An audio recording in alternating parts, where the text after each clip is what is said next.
சேல்ஸம் பார்த்துட்ருக்கோம். Ram deposited 15,000 as fixed deposit. Okay, பி கொடுத்துட்டாங்க. அப்போது இது பேங்க் யூஸ் 4% சிம்பிள் இன்ட்ரெஸ்ட்.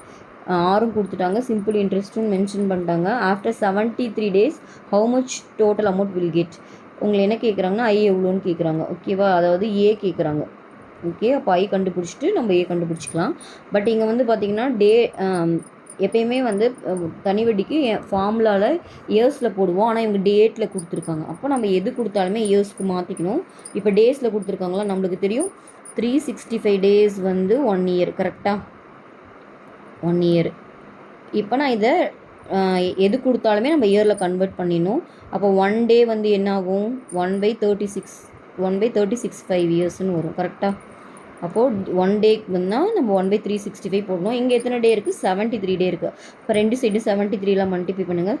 அப்போ 73 டேஸ்னால் என்ன வரும், 73/365 இயர்ஸ். ஸோ 73 இதை கேன்சல் பண்ணிங்கன்னா கரெக்டாக 5 times வரும். ஓகேவா, அப்போ 1/5 இயர்ஸ். ஸோ 73 டேஸை எடுத்துகிட்டு நான் இயரில் எழுதணும்னா எப்படி எழுதணும், 1/5 இயர்ஸ்.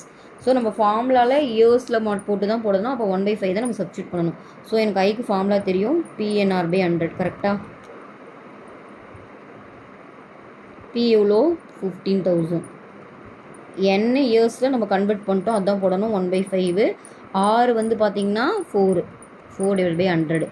இந்த 0 கேன்சல் ஆயிரும். 5 டேபிள் இது 1 டைம் பண்ணிங்கன்னா இது 3 டைம் 3.